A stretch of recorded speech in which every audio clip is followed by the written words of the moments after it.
ओम नमः शिवाय। जय बागेश्वर धाम सरकार। हर हर महादेव। दोस्तों, स्वागत है एक बार फिर आपके अपने YouTube चैनल स्पिरिचुअल वर्ल्ड पर। दोस्तों, सावन के महीने में यह चीज जरूर खा लेना। पूरे सावन आपके घर में धन की कमी नहीं होगी। भोलेनाथ की कृपा हमेशा आपके ऊपर बरसेगी। साथ साथ सावन के पहले सोमवार में ये 5 गलतियां कभी मत करना। जाने सावन के पहले सोमवार में व्रत उपवास किस प्रकार से रखें। दोस्तों, सावन का महीना बहुत ही शुभ और मंगलकारी माना जाता है। सावन का हर एक दिन उतना ही पवित्र माना जाता है जितना कि पवित्र गंगा जल। करोड़ों में कुछ खास लोग ही होते हैं जो भगवान शिव की कृपा पाते हैं। सच्चे हृदय से भगवान शिव के भक्ति करने वाला भगवान शिव का प्रिय भक्त कहलाता है। अगर आप भगवान शिव से प्रेम करते हैं तो सच्चे दिल से कमेंट बॉक्स में लिखें हर हर महादेव, ओम नमः शिवाय। भगवान शिव के लिए एक लाइक तो बनता है। दोस्तों, सावन का पहला सोमवार 10 जुलाई, दूसरे सोमवार का व्रत 17 जुलाई, तीसरे सोमवार का व्रत 24 जुलाई, चौथा सोमवार व्रत 31 जुलाई, पांचवां सोमवार व्रत 7 अगस्त, छठा सोमवार व्रत 14 अगस्त, सातवां सोमवार व्रत 21 अगस्त और आठवां सोमवार व्रत 28 अगस्त को रखा जाएगा। तो दोस्तों, चलते हैं और सुनते हैं गुरुजी से कि वो क्या कहते हैं इसके बारे में। आप सभी को एक बार फिर से स्वागत है। दोस्तों, सावन की समाप्ति होगी 31 अगस्त को और रक्षाबंधन का त्योहार मनाया जाएगा। 30 अगस्त बुधवार के दिन सावन की समाप्ति होने से एक दिन पहले रक्षाबंधन का पर्व भी मनाया जाएगा। दोस्तों, सावन में पड़ने वाले सोमवार के व्रत में कुछ खास विशेष बातें आपको पता होना चाहिए। तो आइए जानते हैं। दोस्तों, सबसे पहली बात, सप्ताह का पहला दिन यानी कि सोमवार भगवान शिव की आराधना का दिन माना जाता है। वैसे इस दिन का अधिपति सोम यानी कि चंद्र भी है, इसीलिए इसका नाम सोमवार रखा गया है। इसीलिए सोमवार के दिन भगवान शिव और चंद्रमा दोनों की ही आराधना की जाती है और व्रत रखा जाता है। सोमवार को शिव जी के लिए रखे जाने वाले व्रत शीघ्र ही फलदायी होते हैं। इसीलिए शिवजी के भक्त इस दिन अपनी किसी भी इच्छा की पूर्ति के लिए तथा सुख, समृद्धि और शांति के लिए सोमवार का व्रत अवश्य रखें। वैवाहिक जीवन सुखमय हो तथा अच्छा जीवन साथी मिले, इस कामना के साथ कुंवारी लड़कियां विशेष रूप से सोमवार का व्रत रखती हैं। दोस्तों, दूसरी बात, ज्योतिष शास्त्र में सोमवार के दिन को विशेष रूप से भगवान शिव और चंद्रमा से जोड़कर देखा जाता है और इसीलिए इस दिन वे सभी कार्य करने चाहिए जो कि भगवान शिव को अति प्रिय है। भगवान शिव के मंदिर में जाकर गंगा जल अर्पित करना चाहिए और भगवान शिव को विशेषकर रूप से प्रिय बेलपत्र को भी अवश्य चढ़ाना चाहिए। शिवजी को चंदन काले भी लगाना चाहिए और आटे की पंजीरी का भोग भी लगाना चाहिए। रात्रि में चंद्रमा को भी अवश्य देना चाहिए। इससे जीवन में सुख, समृद्धि और धन की प्राप्ति होती है। दोस्तों, तीसरी बात, भगवान शिव को सफेद वस्तुएं अत्यंत ही प्रिय है। इसीलिए सोमवार के दिन सफेद चीजें जैसे कि दूध, दही, सफेद फूल इत्यादि को भी विशेष रूप से भगवान शिव को अर्पित करना चाहिए और शिव जी को सफेद चीजों का ही भोग लगाकर आप भी सफेद वस्तु ही ग्रहण कर सकते हैं। इससे आप पर शिव जी की कृपा अवश्य बरसेगी। इसी के साथ ही सोमवार के दिन सफेद रंग के वस्त्र धारण करना चाहिए, अत्यंत शुभ माना जाता है।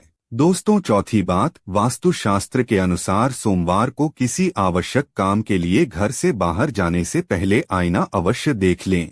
आपके काम बिना किसी रुकावट के ही आश्चर्यजनक पूरे होने लग जाएंगे और आपको यश भी मिलेगा। दोस्तों, ये वह काम है जो हमें सोमवार के दिन अवश्य करने चाहेंगे, लेकिन कुछ काम ऐसे भी हैं जो हमें सोमवार के दिन कभी नहीं करने चाहिए। दोस्तों, पहली बात, सावन सोमवार के दिन काले रंग के कपड़े पहनकर शिव जी के मंदिर में भूल करके भी प्रवेश न करे। व्रत इत्यादि में भी काले रंग के कपड़े कभी ना पहने। महिलाओं को सोमवार के दिन बाल भी नहीं धोने चाहिए, इससे परिवार पर गहरा असर पड़ता है। सोमवार के व्रत में व्रतधारी को थोड़ा संयम रखना चाहिए, इससे शिवजी क्रोधित हो जाते हैं। सोमवार के व्रत में वृद्धाधारी फलों में नाशपाती का सेवन गलती से भी नहीं करना चाहिए, इस शुभ नहीं माना जाता। और दूसरी बात, सोमवार के दिन मांस का सेवन करना वर्जित माना गया है।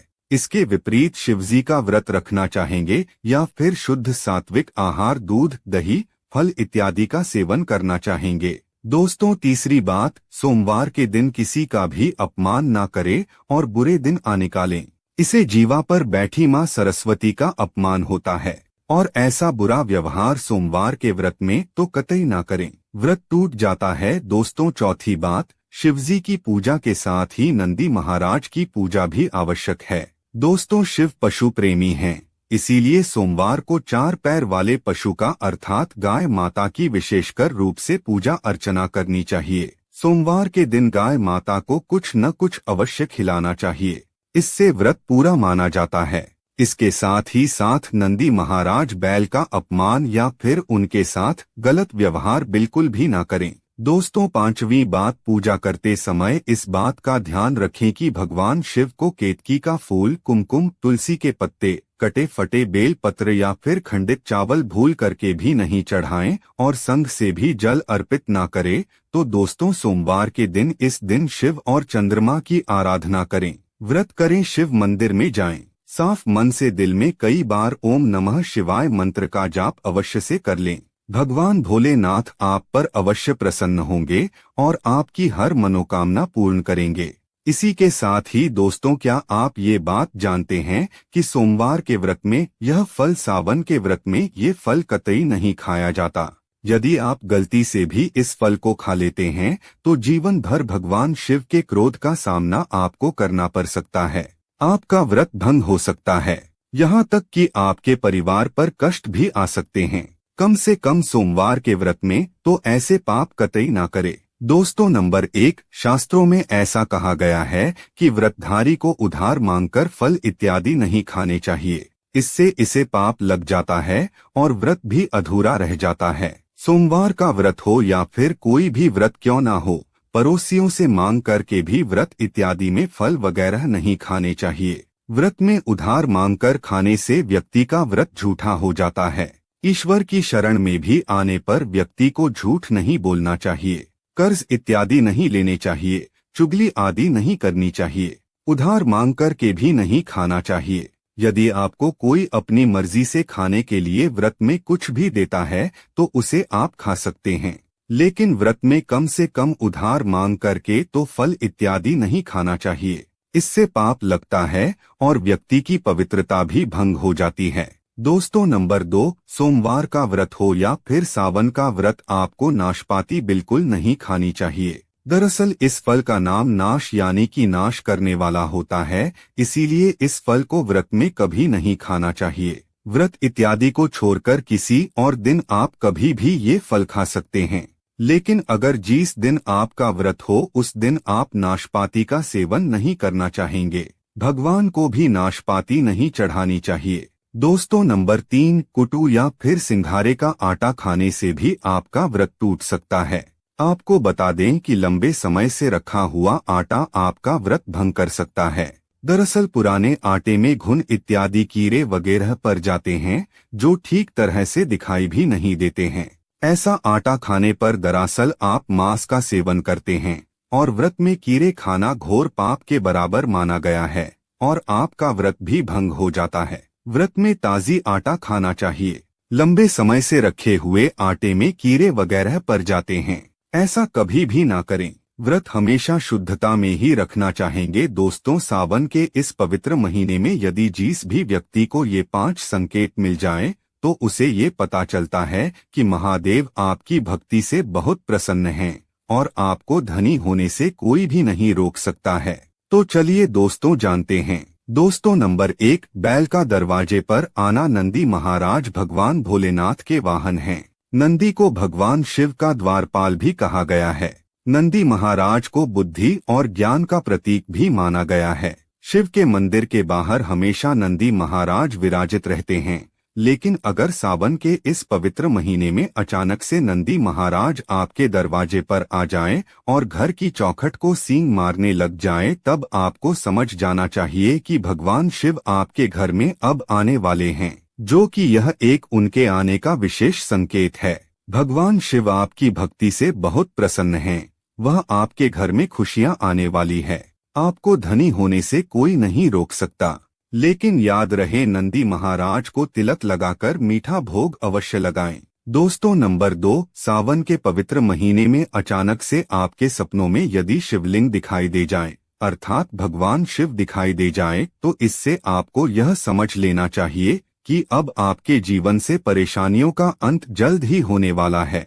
भगवान शिव आपकी सच्ची आराधना और भक्ति से बहुत ही खुश हैं और वे आपके घर में अब आने वाले हैं। ऐसे में याद रहे कि शिव की भक्ति में कोई भी कमी नहीं आनी चाहिए। घर को गंदा मत रखना क्योंकि आपके घर में भगवान शिव आने वाले हैं। दोस्तों, नंबर 3, शास्त्रों के अनुसार ऐसा माना गया है कि नीलकंठ भगवान शिव का ही प्रतीक है। यदि आपके घर के सावन के महीने में नीलकंठ छत पर आकर बैठ जाए तो उन्हें भूल करके भी मत भगाना, क्योंकि यह भगवान शिव का ही प्रतीक माने गए हैं। ऐसे में आपको खुश होना चाहिए क्योंकि भगवान शिव आपकी भक्ति से बहुत खुश हैं। शास्त्रों में ऐसा बताया गया है कि नीलकंठ अगर मनुष्य के घर पर आकर बैठ जाए तो साक्षात घर में महाशिव के आने के संकेत माने गए हैं। अब आपके बुरे दिन जाने वाले हैं। ऐसा कहते हैं कि श्री राम ने इस पक्षी के दर्शन करने के बाद ही रावण पर विजय प्राप्त की थी। दोस्तों, नंबर 4, सावन के पवित्र महीने में अचानक से घर में काला सांप यदि निकल आए तो इसे बहुत ही शुभ माना गया है। इसे बिल्कुल भी ना मारे। ये भगवान शिव के आने का संकेत है। जिनकी भक्ति से महादेव प्रसन्न होते हैं तब महादेव किसी खास अवसर पर ही अपने दर्शन देते हैं। सावन का महीना बहुत ही पवित्र महीना माना गया है। यही वो महीना है जिसमें भगवान शिव धरती पर आते हैं और उसी घर में अपना आवास बना लेते हैं। जो सच्चा भक्त होता है, सपनों में किसी भी मंदिर में राग नागिन का जोड़ा देखना बहुत ही शुभ माना गया है। ये घर में शिव के आने के संकेत हैं। अब आपको खुश होने की जरूरत है। दोस्तों, नंबर 5, सावन के शुभ अवसर पर सोमवार के दिन डमरू की आवाज, घंटियों की आवाज यदि सुनाई दे जाए तो यह अत्यंत शुभ माना गया है। इसका अर्थ यह है कि भगवान भोलेनाथ आपसे प्रसन्न हैं और जल्द ही आपके घर और जीवन में प्रवेश करने वाले हैं, जिससे आपका आर्थिक संकट दूर होकर जीवन में सुख समृद्धि आने वाली है। महादेव आपसे बहुत खुश हैं। दोस्तों, महादेव की कृपा पाने के लिए एक बार भगवान शिव का जयकारा अवश्य लगाएं। धन्यवाद। तो दोस्तों, आज के लिए इतना ही। उम्मीद करते हैं आपको हमारे द्वारा दी गई जानकारी पसंद आई होगी। अगर पसंद आई हो तो अपने दोस्तों रिश्तेदारों के साथ शेयर अवश्य करें और ऐसे ही सटीक जानकारी के लिए हमारे चैनल स्पिरिचुअल वर्ल्ड को सब्सक्राइब अवश्य करें। तो बोलो, जय शिव शंभू।